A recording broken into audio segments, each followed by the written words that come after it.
You know, I used to live there, on that hill, many years ago. I remember when all that were covered in trees. We had some cracking fires back then.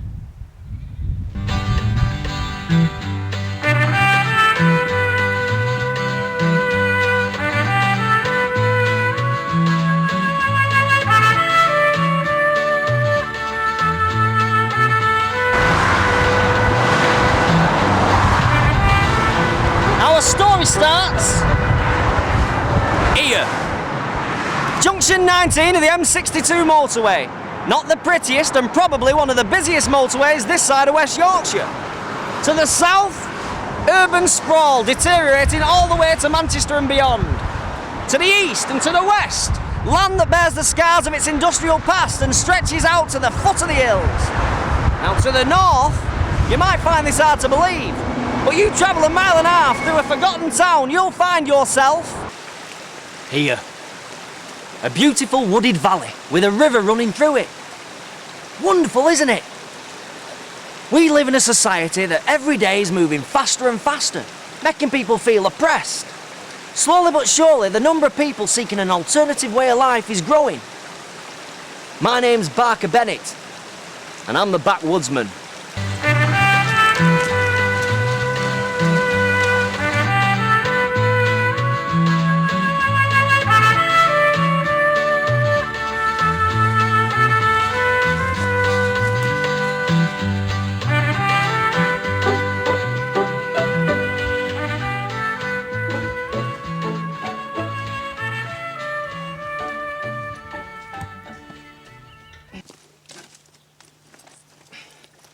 Lighting a fire is very important. Now you can spend time rubbing two sticks together. Why? I'm going to be using lighter fuel. Now the trickiest thing about lighting a fire with lighter fuel is getting that cap open. There, we've got it. Sprinkle yourself some on, quite liberally like so. Stand well back.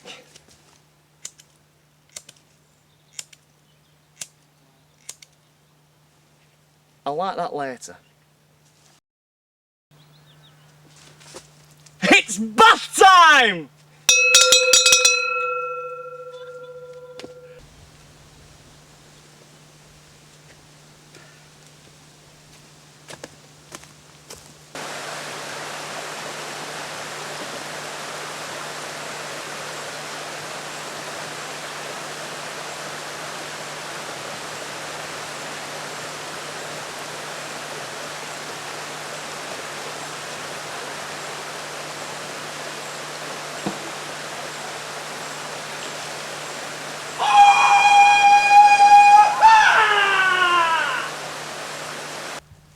So what would you guess the weather has in store for us today?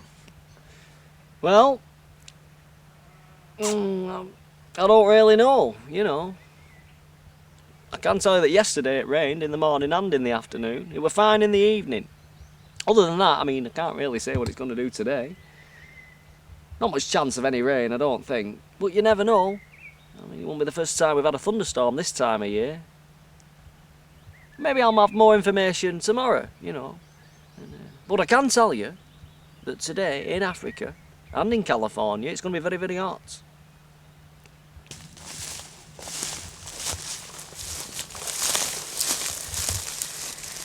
I got my first taste for outdoor adventure when I were in Scouts. I was a patrol leader, that's where I got my hat from. Took the badge off, obviously. For my backwoods cooking badge, I had to build a shelter and cook my own food over an open fire.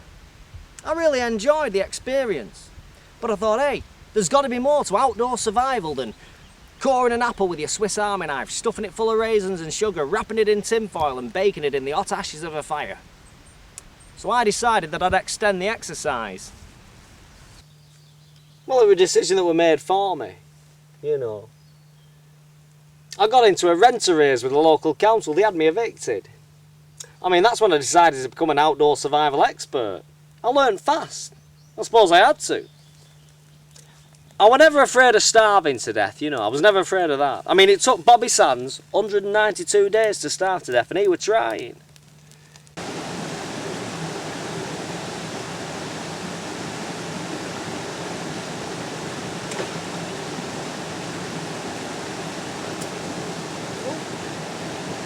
Okay. I lost my stick! I wasn't even night fishing! I'll try tickling one. That's what I'll do. Ooh.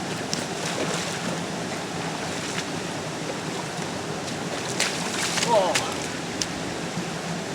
I'm a bit embarrassed about that. I'm normally a very good fisherman.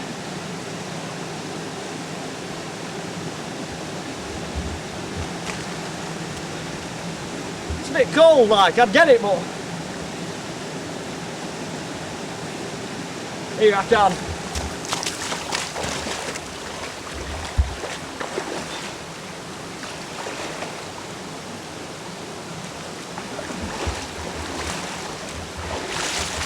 It can be really hard work fishing for your tea.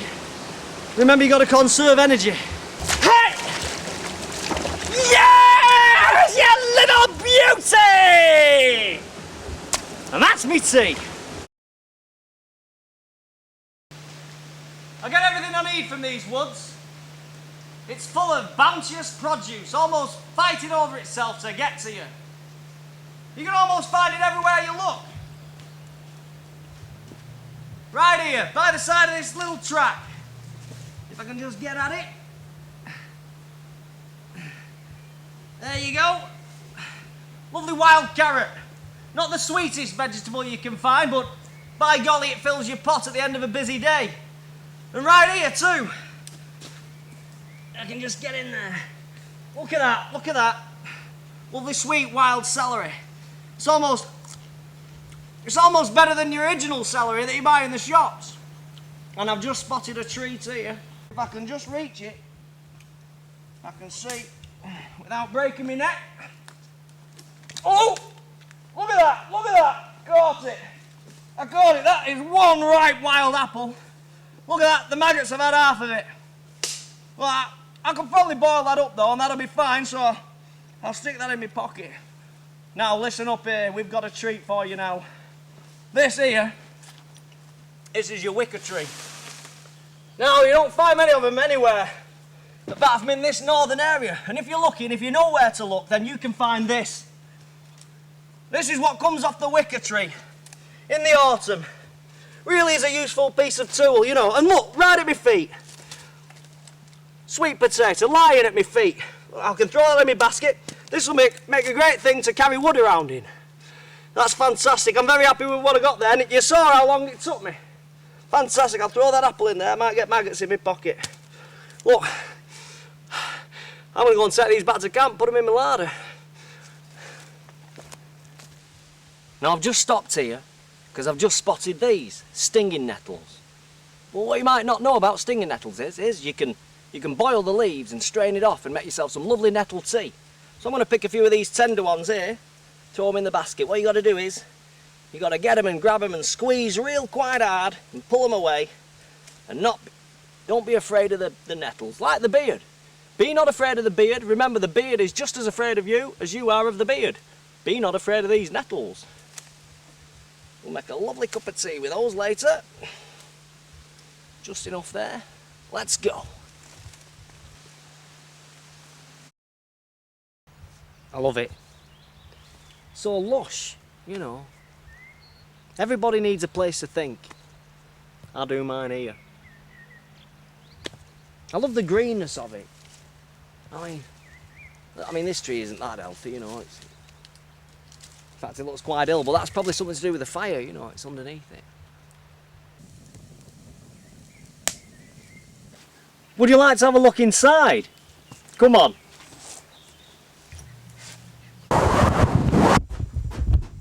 Oh. Well, this is the lounge.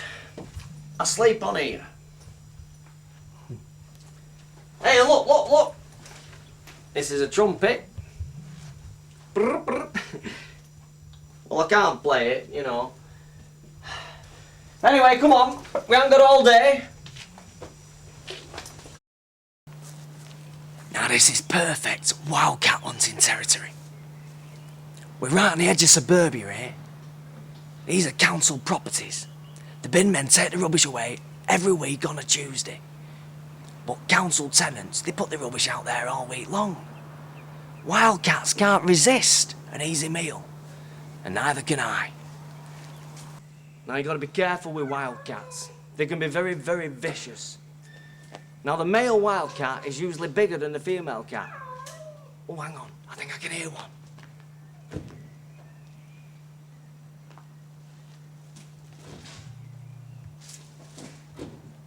We've got one here.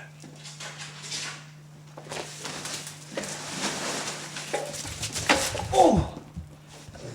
Now that one got away. But if you do catch him, you got to be really careful. That thrashing tail, that can crack a rib. And them claws can have an eye out. And when you do catch them, hold them tight to you like this. And they've got bright coloured collars on. Now they wear these for mating purposes to show that they're ready for sex. But you can just take them off and throw them away because they're of no nutritional value whatsoever. Come on, we'll go and find us another. Have you got that fish? Don't try this at home.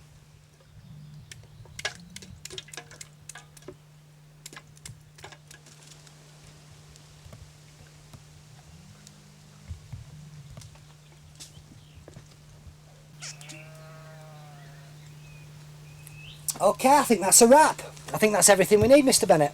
Aye, this is smelling lovely. Right, well listen, thanks ever so much for your time. It's been a fantastic day. It's been extremely educational. I'm not letting you go before you try some of this. No, we really have to be making a move. Really? Well, I'll tell you what, I've really enjoyed myself. I think it's been a trump. No, sorry, I meant triumph, you know. Sorry, I'm dyslexic. But hey, and I've had some ideas as well. I was thinking we could do Barker Bennet, the beachcomber.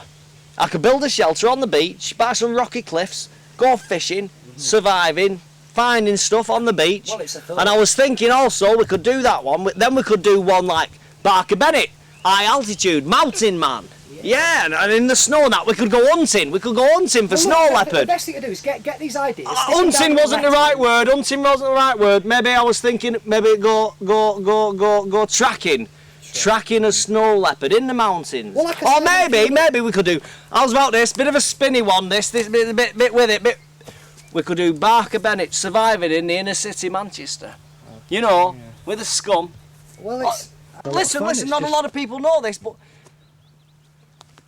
I'm gonna keep it clean for you, right? When I was 7, I was bitten on the finger by a radioactive ant. In fact, I was bitten twice. And I developed strange ant-like powers, you know, like, I can move very fast. Yeah. I'm very, very strong. I can crush things like metal and that with my beak. Why are you taking your clothes off? Look, you don't understand. I'm a modern day superhero. Oh my God. I'm Ant-Man. Yeah! Look! Just don't leave me in these fucking woods!